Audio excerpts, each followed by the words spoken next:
Hello বন্ধুরা, কেমন আছেন সবাই? আশা করি ভালো আছেন। তো এখন রাত বাজে 11টা 39। আমার আম্মু এখানে দেশি মুরগির মাংস রান্না করছে। আসলে আমার আম্মু আব্বুর কাছে আবদার করেছে যে দেশি মুরগির মাংস খাবে।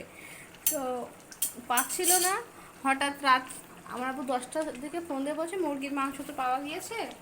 তো এটা হচ্ছে সেই মাংস যেটা যদি তুমি অনুমতি দাও তাহলে আমি পাঠাবো, তুমি রান্না করবা। তো ঠিক আছে, মা বললো ঠিক আছে পাঠাবো। তো আমি সব আম্মুকে একটু বেছে দিলাম, মানে এটা মাংসটা ধুয়ে দিলাম এবং মশলা টশলা সব আমি নিজে হাতে তৈরি করে দিলাম। আর এখানে একটু ভাতটা বসানো হয়েছে। ভাত এখানে অবশ্য আছে, তারপরেও মাংস রান্না করবে সবাই, যদি খাই একটু মজা করে খাবে। মা বলছে একটু মজা করে খাবো, সেজন্য একটু ভাতের পরিমাণটা একটু বেশি দেওয়া হয়েছে। তো দেশি মুরগির কিন্তু অনেক পুষ্টিকর একটা খাবার, অনেক ডিমান্ডের একটা খাবার।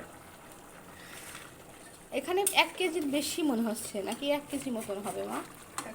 1 কেজি মতনই হবে, 1 কেজির একটু বেশি হতে পারে। দেশি মুরগি কার কার ভালো লাগে? আর এটা খুবই টেস্টি একটা খাবার। এইটাকে একেবারে কোনো রকম পোলট্রি মুরগিতে যেগুলো হয় দেশি মুরগির থেকে কিন্তু অনেক আলাদা এবং অস্বাস্থ্যকরও অনেক সময় হয়ে থাকে। তো আপনাদের কার কার ভালো লাগে দেশি মুরগি, আর কার কার ভালো লাগে সাদা ভাত? জানাবেন, লাইক করবেন, কমেন্ট করবেন, শেয়ার করবেন আমার চ্যানেলটিকে। আর সবাইকে জানাচ্ছি শুভরাত্রি। থ্যাংক ইউ সো মাচ আমার ভিডিওটা এতক্ষণ দেখার জন্য।